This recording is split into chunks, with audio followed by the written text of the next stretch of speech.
Hi bold bakers. I love a good mashup when it comes to my sweets, taking two amazing desserts and turning them into one, just like a s'more pie or lemon meringue pie ice cream. So just imagine what would happen if we took a churro and mixed it with a donut. It is going to be amazing, so let's get baking. So just before we start making our churro donuts, the recipe can be found on biggerbolderbaking.com. And if you're new to my channel, welcome, and make sure you tap that subscribe button so you don't miss out on any of my upcoming videos. We're going to start out in a large bowl and mix together our dry ingredients. Into our bowl, we're going to add in our flour, sugar, baking powder, salt, and a little bit of cinnamon. And then all you want to do is just whisk them all together. So for those of you who've had churros before, cinnamon is a very important ingredient, so you want to make sure that goes in there. Okay, that's all our dry ingredients. Now we're going to set them aside and we're going to mix together our wet ingredients in a separate jug. Add in some milk, eggs, melted butter, and vanilla extract, and then just whisk all together. So if you watch a lot of Bigger Bolder Baking, you know that I love vanilla extract, but if you don't have it, you can always just leave it out. So there you go. Can you see the color of this? That just goes to show the color of my yolks and that they're good quality eggs. They're lovely in a dark orange. Okay, that's it. So now we're going to set this aside. We're going to bring in our dry ingredients and then we're going to add our wet into our dry. So as you can see, this makes a nice soft batter. This is what we're going for. So now you know the way churros are traditionally fried. Well, I have a magic trick where we're going to make ours baked, and I'm going to show you that right now. So here's my trick, a homemade donut pan. You don't need to go to the store and buy a donut pan because you can make your own and the results are amazing. So I'm just going to show you really quickly, but I have actually made this in a video before and it's on my website, biggerbolderbaking.com, just for you to get a longer looking video. So you get a piece of tin foil around 6 inches by 6 inches. You want to put your finger in the middle here. This is where we get the hole in our donut. Lovely. Then we're going to pull up the sides to make our donut nice and thick. And then all you want to do is take this piece of tin foil, pop it into your tin, form it around the sides, and then I'm just going to pull this out and show you. And what you end up with is this lovely little cup that you're going to bake your donuts in. So here I have some melted butter and a pastry brush. Now I'm just going to go ahead and brush liberally my little tin. Make sure you get butter everywhere and then on that little spike in the middle, because we want our donuts to pop right out of them. Okay, great. Be generous with your butter. Lovely. Okay, that's our tin done.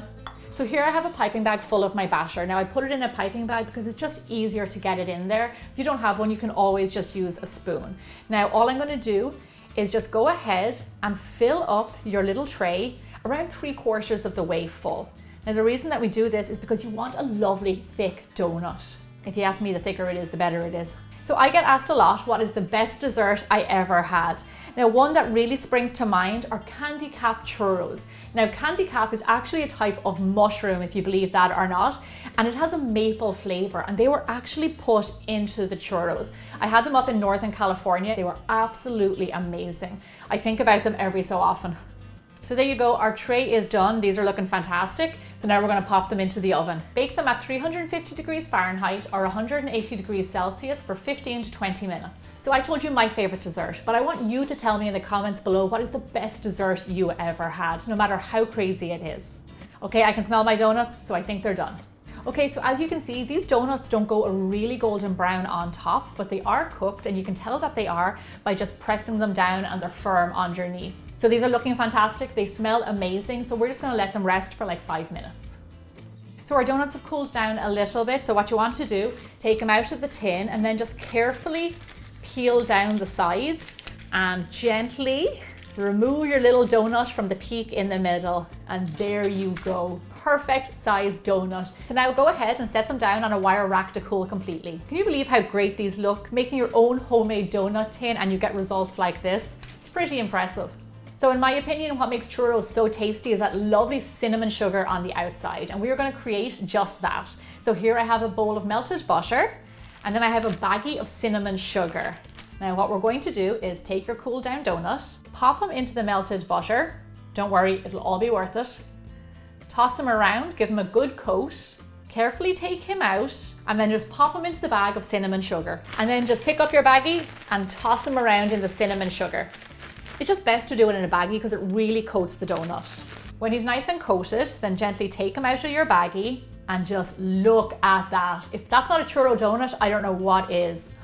They're beautiful. Okay, so go ahead and dip all your donuts. If you have a little bit of cinnamon sugar left over at the end of this, pop it into the cupboard and use it in any of your baking. It will taste really good. Oh, I mean, seriously, just look how cute they are. Little mini donuts. Oh, I can't wait.